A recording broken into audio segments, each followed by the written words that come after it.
joined us for this brief press conference, and that too on a very short notice. You must have witnessed that there have been some rounds of department who have gone on an indefinite strike, and just few hours back also we were there discussing the issues over with them. The press conference actually is to highlight certain points. I would just like to mention that the power sector reforms, they are inevitable. The government of India has clearly told us to ensure that the reformation is in place.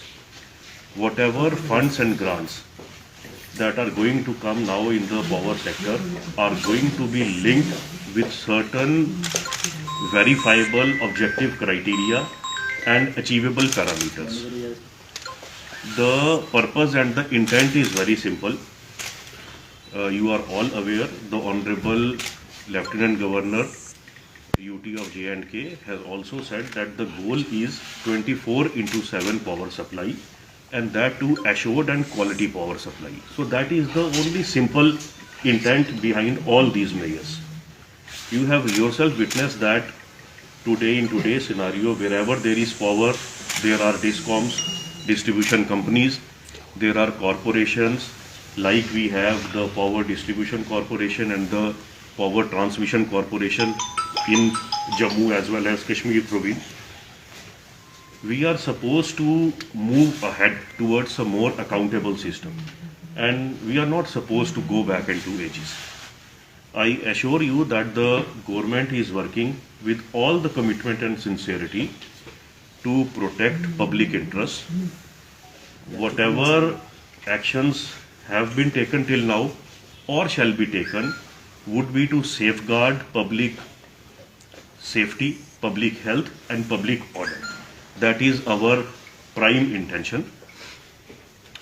Meanwhile, if you have gone through some of the demands that have been raised by the union, they have mentioned that because of the unbundling, there have been certain disadvantages to them. I would like to bring forth the point that already it has been clarified, codified, and the government order issued in writing once this unbundling was done around 2 years back, that none of the service condition, the pay structure, the salary, the pensionary benefits, none of it would be altered to the disadvantage of any of the employees of the Power Development Department. For last 24 months, everyone is regularly getting the salaries and all the emoluments.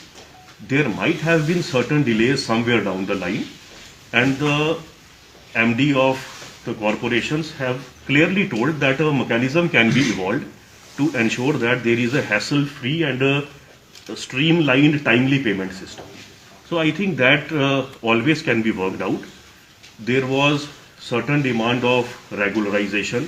For that also, there is already a mechanism of a qualifying criteria in place, and mechanism is already there.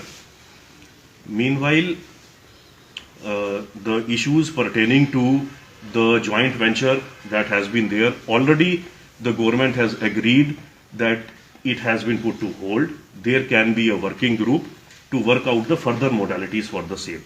So if you have yourself gauged, the government has already acceded to all the demands, and as we said during the briefing also that was there few hours back with the union leaders, certain policy related issues and service related issues, they cannot be decided off the cuff and orders issued on the spot.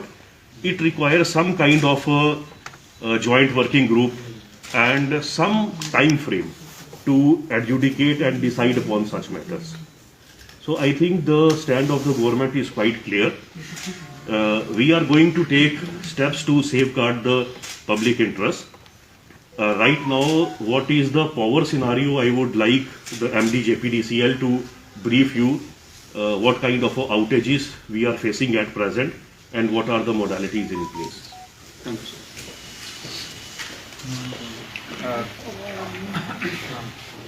Regarding the power scenario in the Jammu province, the 10 districts which are covered in Jammu province. Excuse me, Hindi में बताइए। हाँ जी, जो Jammu province है जिसमें 10 जिले आते हैं, इसके अंदर हमारे पास जो ट्रांसमिशन लेवल पर 136 फीडर हैं, 33 किलोवोल्ट कैपेसिटी के। ये जो 136 फीडर हैं, they are under the domain of Jammu Kashmir power transmission company limited. इसके अलावा डिस्ट्रीब्यूशन एंड पे हमारे प्रोविंस में 1096 फीडर हैं, 11 केवी कैपेसिटी। ये जो 1096 फीडर हैं, ये हमारी डिस्ट्रीब्यूशन कंपनी के अंडर आते हैं। फीडर के अंदर आगे मतलब फीडर लगभग 25 से 40 किलोमीटर की लेंथ का एवरेज होता है, और सारे जो डिस्ट्रीब्यूशन ट्रांसफार्मर है उससे कनेक्ट होकर आगे बिजली देते हैं। जो मैंने 136 ट्रांसमिशन फीडर की बात करी, हमारा पहला ऑब्जेक्टिव था उसको ठीक करना, ताकि बिजली रिसीविंग स्टेशन तक पहुंचे आगे डिस्ट्रीब्यूट करने के लिए। तो मैं बताना चाहूँगा 136 में से 50 फीडर हमारे जम्मू एंड आसपास के जो एरिया हैं वो 12 स्टेशन के थ्रू चलते हैं। इन 12 स्टेशन के अंदर अभी की स्थिति में 2 ही फीडर, अभी 2 के अलावा बाकी सारे फीडर हमने अप कर दिए। हमारी जो टीम थी, हमारे चेयरमैन साहब, हम और हमारे कुछ हमारे साथ लोग थे, हमने मिलके सारे फीडर अप कर दिए। 2 फीडर ऐसे हैं जिसमें एक में टीम गई है, बर्न का फीडर जो है, और एक बिश्ना में है जो शहर को केटर करता है, वो भी डाउन है। वो उम्मीद ये है कि कल 12 बजे तक वो भी बन जाएगा। इससे कम से कम हमारे पास पीछे से पावर आना सुनिश्चित हो जाएगा। इसके आगे जो डिस्ट्रीब्यूशन होता है, हमें ये बिजली जो आई हमारे पास, इसको हमने आगे डिस्ट्रीब्यूट करना है, वो 1096 फीडर है। उसके अंदर वो हमारे पास 366 स्टेशन हैं जहाँ से ये 1096 फीडर निकलते हैं। ये 10 जिलों में स्प्रेड आउट है। इसके अंदर हमारे चेयरमैन साहब भी यहाँ पे उपस्थित हैं, मिस्टर जगमोहन शर्मा। हमने यहाँ पे बैठ के स्ट्रेटजी बनाई है कि इसके अंदर हमने प्रायोरिटी 1, प्रायोरिटी 2 और प्रायोरिटी 3 के फीडर आइडेंटिफाई किए हैं। प्रायोरिटी 1 में जो हमें एकदम तुरंत ठीक करवाने हैं, ऐसे 50 हमारी लोकेशंस हैं। उसके बाद 35 और 35। इन 50 लोकेशंस में हमने टीम्स भेजी हैं, टेक्नीशियंस को हमने ट्रेन करके, इसमें हमने आर्मी से भी रिक्वेजिशन की है हेल्प, इसमें टीम्स भेजी है। और ये हमारी उम्मीद है कि भी कल शाम तक हम इसमें कुछ प्रोग्रेस दिखा पाएंगे। अगर आप ओवरऑल सिनेरियो की बात करते हैं तो इसके अंदर जहाँ पर हमारा लोड 1100 मेगावाट होना चाहिए पूरे प्रोविंस में, वो अभी 600 मेगावाट पे चल रहा है, लगभग 55% क्षमता पर चल रहा है। यानी कि हम ये मान सकते हैं कि लगभग 45% सिस्टम जो है अभी डाउन। हमारा प्रयास है कि पहले जो ट्रांसमिशन, जैसे मैंने बताया, ट्रांसमिशन को पहले हम सही करें। और मैं बताना चाहूँगा कि शहर में काफ़ी हद तक वो ठीक हो गया। और इसके बाद हमारा सेकंड है, जिससे हमारी टीम्स ओवरनाइट भी काम करेंगी, क्योंकि अब जो डिस्ट्रीब्यूशन सिस्टम है उसके ऊपर हम मेहनत करके और आर्मी की और अदर एजेंसीज की हेल्प लेकर उसको भी हम रिस्टोर करें। जी, यहाँ एक क्वेश्चन आता है कि आप कह रहे हो कि हम इनको रेस्टोर करेंगे जो हमारे ट्रांसमिशन हैं। बड़ी बात इसमें यह है कि जो आपको आउटसाइड लाइनें लगी हुई हैं, उनको आर्मी कैसे रेस्टोर करेगी? Sir, I spoke to army officials on ground. They said that we won't be able to restore them. We can only operate them. This is on ground reality. आप इसमें देखिए, army is not only restoring, please. हमारी joint teams बन रही हैं। हमारे पास एक technical group भी है, ठीक है, जो हमने वेरियस अपने जैसे कंपनीज के थ्रू जो हमारे साथ काम कर रहे हैं, स्पेशली RECPDCL जो गवर्नमेंट ऑफ इंडिया की कंपनी है, power grid corporation of India, इनके टेक्निकल वर्कर्स भी हैं, वो हमारे साथ इसमें इन्वॉल्व हैं। उनको हमने मास्टर ट्रेनर्स भी बनाए हैं। वो हमारे जो आर्मी के टेक्निकल लोग हैं उनको ट्रेन भी करेंगे और वो खुद भी जो है रिस्टोरेशन में हेल्प करेंगे। ऐसे 5-5, 4-4 लोगों के टेक्निकल दल बनाए गए हैं और उनके साथ आर्मी स्क्वाड भी रहेगा, और वो जो वेरियस साइट्स है क्रिटिकलिटी के हिसाब से वहाँ पर जाकर जो संधारण का काम है, मेंटेनेंस और रिपेयर का काम है, उसको इम्प्लीमेंट करेंगे। जी, क्या ये बात कहना चाहता हूँ, ये जो स्ट्राइकिंग एम्प्लॉयज़ है, इनके साथ 2-3 राउंड वार्ता हुई है। 2 बार MD साहब ने बातचीत की है और आज शाम हमारी बातचीत हुई। आप में से कुछ लोग उस मौके पे मौजूद भी थे। जो उनकी जो ग्रीवेंसेस हैं उनको पॉइंट वाइज रिड्रेस किया गया, जो कि MD साहब ने उस वक्त वहाँ पे मौके पे बताया। कुछ इमीडिएटली रिड्रेस हो गया है, कुछ रिड्रेस एक प्रोसीजर के तहत होंगे जो कि हो जाएंगे। हमारी तरफ से उनको ये गुजारिश की गई थी कि लोगों को काफ़ी असुविधा हो रही है, जिसके कारण आप इस स्ट्राइक को जो हमने आपको आश्वासन दिए हैं उसकी बेसिस पे आप कॉल ऑफ कर लें। उस पे वो विचार कर रहे हैं, मुझे उम्मीद है कि वो विचार करके इसको कॉल ऑफ कर लेंगे।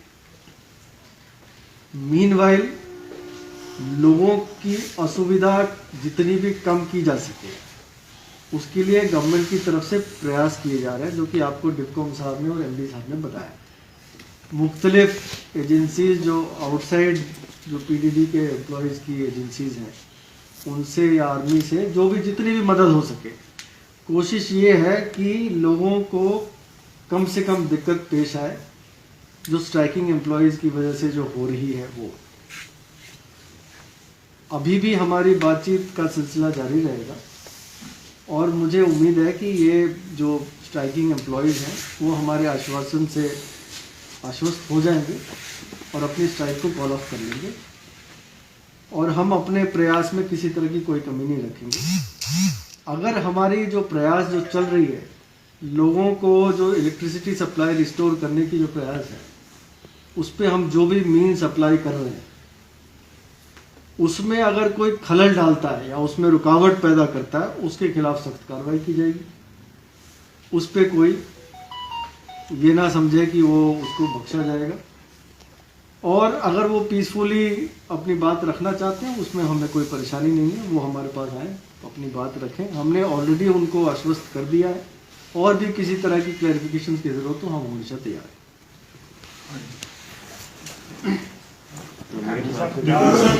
दिलकुम सर, आपको नहीं लगता है कि एम्प्लॉयज की तरफ से पहले ये कहा गया था कि हम स्ट्राइक पर जाएंगे, ग्रेविटी को समझने में आप लोगों से चूक हुई है? क्योंकि आपकी जो बातचीत उनसे शुरू हुई है वो जब वो लोग प्रोटेस्ट पे जा चुके थे तब शुरू हुई है। अगर ये पहले शुरू होती तो इस तरह के माहौल से बचा जा सकता था जब आपकी 45% इलेक्ट्रिसिटी जम्मू में डाउन है। मैं समझता हूँ महकमा और कॉरपोरेशन की तरफ से निरंतर वार्ता की प्रक्रिया जो है वो चल रही है और ऑलरेडी जो है वो इश्यूज अवेयर हैं and they are well settled also. आपने देखा होगा जो एमडी साहब ने जवाब दिया वो कोई एक दिन में फैसले नहीं लिए गए हैं, उनको बिल्कुल सोच विचार करके in the best interest of public and government interest को सेफगार्ड करते हुए उन फैसलों को लिया गया है। तो ये कोई ऐसा नहीं है कि एट द लास्ट मोमेंट जो है something new things have come up. अगर लंबी चलती है तो आने वाले दिनों में किस तरह का जो है वो इनिशिएटिव है? मैंने आपको बताया इनिशिएटिव लोगों को कम से कम कष्ट हो और जो मैक्सिमम हमारे वेयर विदॉल में है, मैंने आपको बताया public health, public safety, winter conditions हैं। ऊपर जो हमारे ज़िले हैं, पहाड़ी ज़िले, वहाँ पर हार्श विंटर कंडीशंस हैं। कोविड पैंडेमिक के मिडल में हैं हम लोग वेरिएंट ऑफ कंसर्न्स की बात कर रहे हैं आज की डेट में। हमारे कोविड मिटिगेशन मेजर्स चल रहे हैं, हम लोग कॉन्टैक्ट ट्रेसिंग टेस्टिंग की बात कर रहे हैं, ट्रैकिंग की बात कर रहे हैं।